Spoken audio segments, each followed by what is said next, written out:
Update terkini, apa yang berlaku di Selat Hormuz? Akibat sekatan laut yang dilakukan oleh US di Selat Hormuz, Iran memindahkan sekitar 20 juta barrel minyak secara senyap melalui rangkaian luar pesisir atau shadow fleet. Ada juga kapal-kapal yang berlabuh berhampiran perairan Malaysia untuk melakukan ship-to-ship transfer, iaitu memindahkan minyak dari satu kapal ke kapal lain tanpa masuk berlabuh secara rasmi untuk mengelak dikesan sekatan US. Tak cukup dengan itu, kawasan perairan Malaysia seperti di luar Johor sudah lama menjadi hub senyap kepada aktiviti ship-to-ship transfer ini, sebab lokasi Malaysia di Selat Melaka yang memudahkan minyak dihantar daripada barat ke timur seperti ke negara China. Semua ini berlaku adalah kerana US mengawal ketat Selat Hormuz untuk menghentikan ekspor minyak Iran, sehingga banyak kapal yang terpaksa berpatah balik dan ada juga yang mencari jalan lain. Tapi macam biasa di dunia ini, apabila satu jalan ditutup,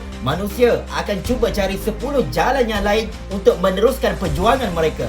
Ini termasuk menukar identiti kapal, mematikan sistem radar pengesan dan juga membuat pemindahan minyak di laut terbuka antara kapal ke kapal. Apa yang kita boleh belajar daripada situasi ini adalah kita tak boleh kawal ekonomi dunia, kita tak boleh kawal sistem kewangan dunia, tetapi kita boleh kawal ekonomi diri dan keluarga kita.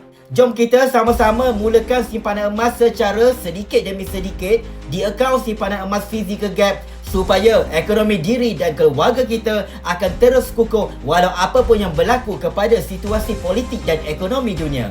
Hubungi Hafizul sekarang untuk mulakan tabungan emas dengan ilmu. Hafizul bantu sebaiknya.